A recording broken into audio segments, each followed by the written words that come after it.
con le forti raffiche di vento di questa notte, dei giorni scorsi, di questa mattina, i due esemplari in particolare di pini marittimi che abbiamo qui in piazza, che sono tanto inclinati verso il museo, rischiavano di cadere, e quindi per sicurezza abbiamo chiamato i vigili del fuoco che in questo momento stanno intervenendo proprio per mettere in sicurezza i visitatori, i cittadini e il nostro museo.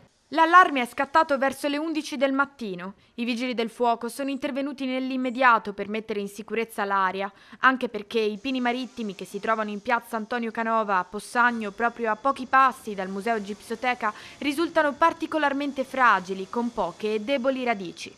Queste piante purtroppo rischiano di cadere con il forte vento proprio perché hanno una chioma molto folta in alto, un apparato radicale molto leggero, molto superficiale. È già successo per il passato che cadessero rami di questi alberi a terra proprio perché hanno anche sbracci molto lunghi su rami, apparati radicali e rami fini, e quindi rischiano di cadere a terra, sulla strada, sono caduti sulla piazza, fortunatamente senza mai creare danni. Nonostante i controlli e la manutenzione periodica, l'ultima risale a quest'estate, restano una preoccupazione per cittadini e turisti. Per consentire l'intervento dei vigili, via Canova è stata temporaneamente chiusa al traffico. Gli alberi verranno abbattuti su indicazione dei vigili del fuoco entro la prossima settimana per garantire l'incolumità di tutti.